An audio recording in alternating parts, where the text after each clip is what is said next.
Mastering any physical skill, be it performing a pirouette, playing an instrument, or throwing a baseball, takes practice.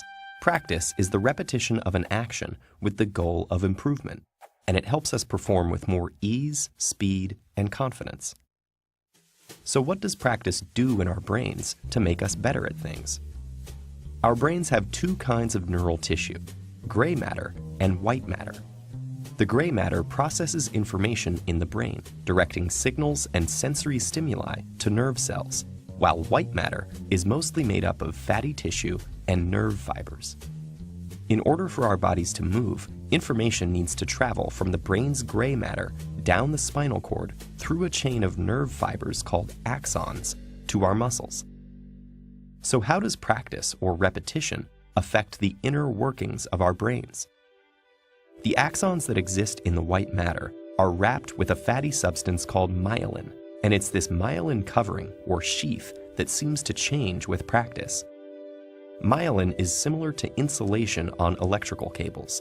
It prevents energy loss from electrical signals that the brain uses, moving them more efficiently along neural pathways. Some recent studies in mice suggest that the repetition of a physical motion increases the layers of myelin sheath that insulates the axons. And the more layers, the greater the insulation around the axon chains, forming a sort of superhighway for information connecting your brain to your muscles. So while many athletes and performers attribute their successes to muscle memory, muscles themselves don't really have memory. Rather, it may be the myelination of neural pathways that give these athletes and performers their edge with faster and more efficient neural pathways. There are many theories that attempt to quantify the number of hours, days, and even years of practice that it takes to master a skill. While we don't yet have a magic number, we do know that mastery isn't simply about the amount of hours of practice. It's also the quality and effectiveness of that practice.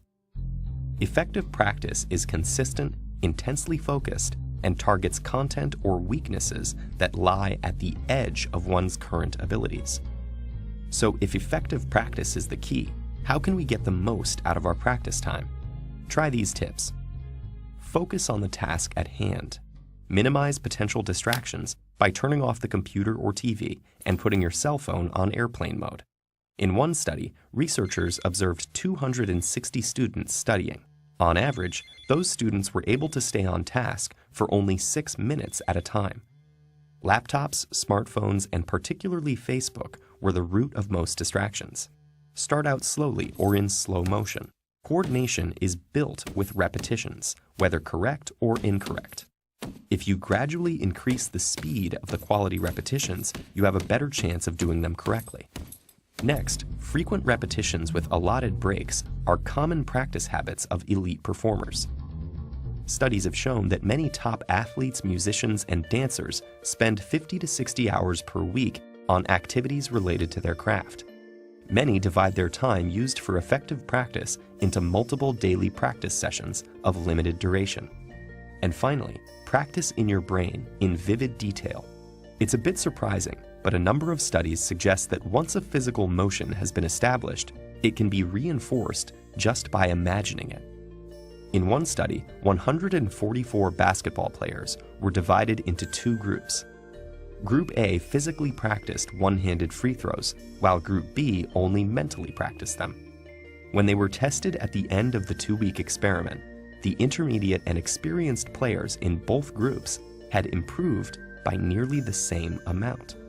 As scientists get closer to unraveling the secrets of our brains, our understanding of effective practice will only improve.